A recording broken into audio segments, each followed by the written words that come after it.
Halo teman-teman, balik lagi di channel aku. Hari ini aku bakal ngebahas gimana sih caranya legalisir untuk dokumen bersekolah di Taiwan. Dan kira-kira berapa sih biaya yang dibutuhkan untuk legalisir semua dokumen tersebut. Tapi sebelumnya jangan lupa subscribe, like, dan komen channel aku ini ya.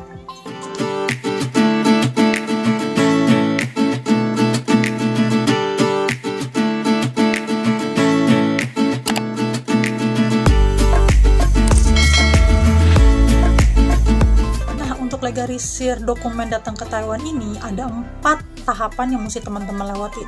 Yang pertama itu adalah legalisir dari notaris, yang kedua adalah Kemenkumham atau Kementerian Hukum dan HAM, yang ketiga adalah Kemenlu atau Kementerian Luar Negeri.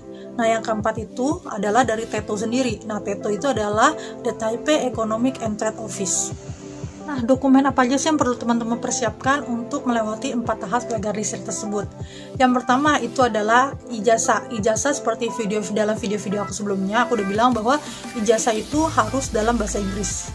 Nah, yang kedua itu adalah transkrip nilai. Nah, buat teman-teman yang baru lulus SMA nih, pasti yang mau daftar kuliah atau sekolah bahasa doang, yang dibutuhkan adalah nilai raport. Nah, nilai raport ini tentunya sama harus ditranslate dalam bahasa Inggris.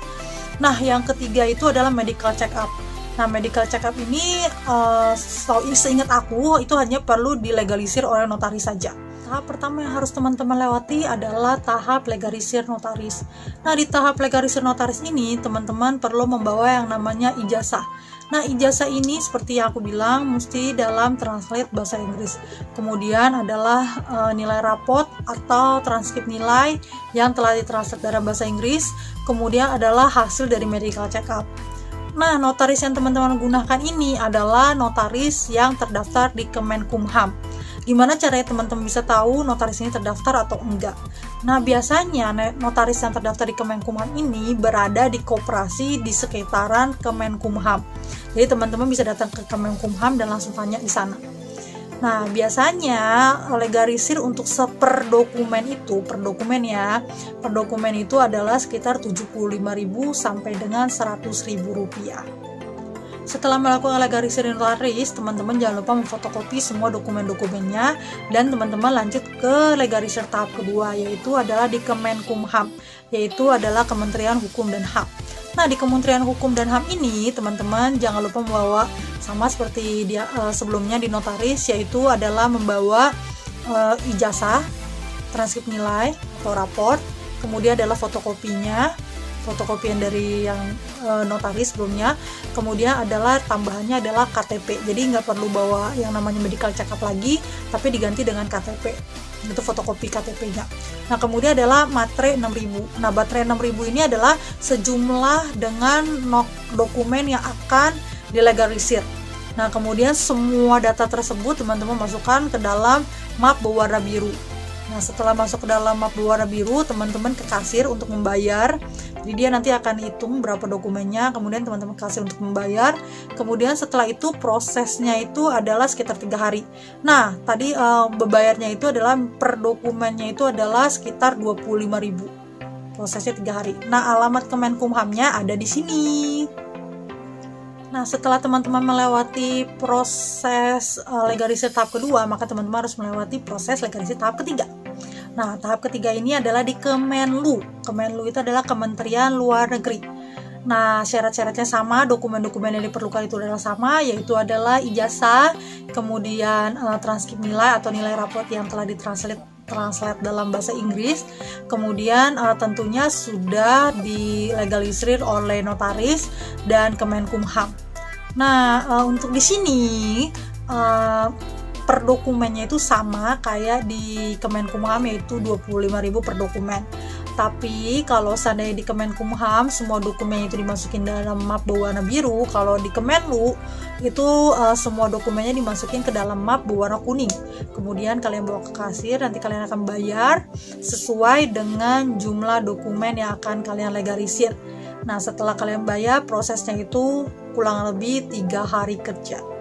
Nah, untuk alamat Kemenlu ada di sini. Tahap terakhir adalah tahap legalisir TETO. Tahap legalisir TETO ini, teman-teman perlu membawa dokumen ijazah, transkrip nilai, dan nilai raport yang telah ditranslate ke dalam bahasa Inggris beserta fotokopinya yang telah dilegalisir oleh notaris, Kemenkumham, dan Kemenlu. Kemudian teman-teman juga harus menyertakan surat tanda diterima sekolah di Taiwan. Lalu teman-teman juga menyiapkan dokumen-dokumen yang diperlukan untuk pembuatan visa sekolah di Taiwan. Nah, jadi di sini teman-teman tahapnya bisa sekalian mengajukan visa sekolah ke Taiwan. Nah, untuk dokumen-dokumen yang diperlukan untuk pembuatan visa sekolah ke Taiwan, teman-teman bisa tunggu video aku berikutnya. Jadi teman-teman bisa nonton video aku berikutnya. Nah, setelah itu untuk di sini untuk per dokumennya itu teman-teman ditarik tarif per dokumen itu sekitar 195.000. Nah, kemudian untuk memasukkan dokumennya itu pagi. Jadi teman-teman kalau masuk dokumen pagi dari jam 8.30 sampai jam 11.30, dan untuk ngambil dokumen itu adalah setelah makan siang jam 13.30 sampai dengan jam 4 sore. Nah, kemarin aku ada meriksa sedikit, aku mau lihat update-nya. Jadi selama COVID-19 ini Teto itu cuman buka di hari Senin dan Kamis. Kalau untuk jamnya sama, yaitu untuk masuk dokumen jam 8.30 sampai 11.30, dan untuk pengambilan dokumen jam 13.30 sampai di jam 4 sore. Jadi sama. Nah, kemudian untuk prosesnya itu sekitar 5 hari kerja. Nah, jadi buat teman-teman perlu dilihat di sini bahwa dia prosesnya lebih lama, itu 5 hari kerja, dan di sini teman-teman bisa sekalian mengajukan visa sekolah. Dan untuk alamat Teto teman-teman bisa lihat di sini. Oke, masuk ke dalam pertanyaan singkat, yaitu pertanyaan pertama itu adalah kalau seandainya ijazah atau nilai rapot aku nggak dalam bahasa Inggris gimana ya? Oke, ada dua cara. Yang pertama itu teman-teman bisa ke bagian sekolah atau langsung tanya ke guru atau ke perpustakaan, nanya bahwa kalau kalian mau sekolah ke luar negeri mau mentranslate nilai rapot kalian, apa sekolah bisa membantu. Nah, jadi ada sekolah yang memang biasanya bisa mentranslatekan ijazah dan rapot ke dalam bahasa Inggris. Nah, jadi setelah ditranslate, teman-teman minta cap dari sekolah dan kepala sekolah, tanda tangan. Nah, jadi kemudian yang kedua itu adalah teman-teman cari translator tersumpah. Jadi mesti translator tersumpah ya. Jadi teman-teman nggak bisa ngasal cari, oh teman aku jago nih bahasa Inggrisnya, aku minta tolong dia untuk translate ke dalam bahasa Inggris. Oh, bukan, tidak bisa. Teman-teman harus cari translator tersumpah untuk mentranslatekan nilai rapot teman-teman dan ijazah teman-teman. Nah, aku saranin akan lebih baik kalau teman-teman pakai yang dari sekolah. Kenapa? Kalau dari sekolah itu lebih terpercaya lah ya, dan pada saat teman-teman melakukan legalisir, teman-teman kalau dari sekolah itu teman-teman nggak perlu menyertakan atau membawa yang aslinya gitu loh. Tapi kalau aku saranin bawa aja aslinya, takut jaga-jaga aja gitu loh, walaupun mereka udah nggak lihat lagi gitu, tapi menurut aku jaga-jaga aja. Kadang ada yang mereka pada saat legalisir mereka lebih ketat atau lebih gimana gitu, jadi mereka tetap mau lihat. Jadi buat aku, kalau menurut aku pada saat kalian bawa ke legalisir, walaupun kalian itu dari sekolah, teman-teman bawa aja aslinya. Nah, pertanyaan kedua adalah misalnya nih, kalau ijazah aku ini adalah udah bilingual atau ada Inggris dan Indonesia, apakah perlu untuk dilegalisir lagi? Oh iya, tentu saja perlu. Kenapa perlu? Karena legalisir itu sangat diperlukan, karena memang itu menyatakan bahwa dokumen yang kalian sertakan itu adalah asli. Jadi seperti itu. Jadi bukan berarti kalau dari sekolah bilingual itu berarti sudah tidak perlu dilegalisir lagi. Jadi sama kayak sekolah aku, walaupun aku sekolahnya itu sudah bilingual seperti ini.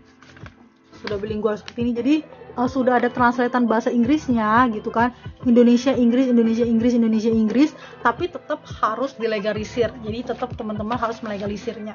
Nah, hasil legalisirnya itu seperti apa sih? Pasti teman-teman penasaran hasil legalisir. Sebenarnya simple banget, teman-teman. Itu legalisir 4 tahap itu hanya untuk mendapatkan ini. Jadi ini dari Teto, ini dari notaris, ini dari Kemenkumham, ini dari Kemenlu. Nah, jadi ini cuma untuk dapetin ini doang gitu loh. Nah, jadi tahapnya seperti itu.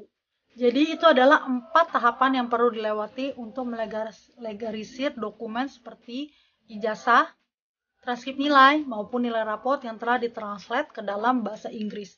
Nah, dokumen ini adalah salah satu syarat yang diperlukan untuk membuat visa pelajar atau visa sekolah datang ke Taiwan. Buat teman-teman, jangan lupa ya subscribe channel aku ini dan nantikan video-video aku terbaru berikutnya. Sampai jumpa, bye-bye.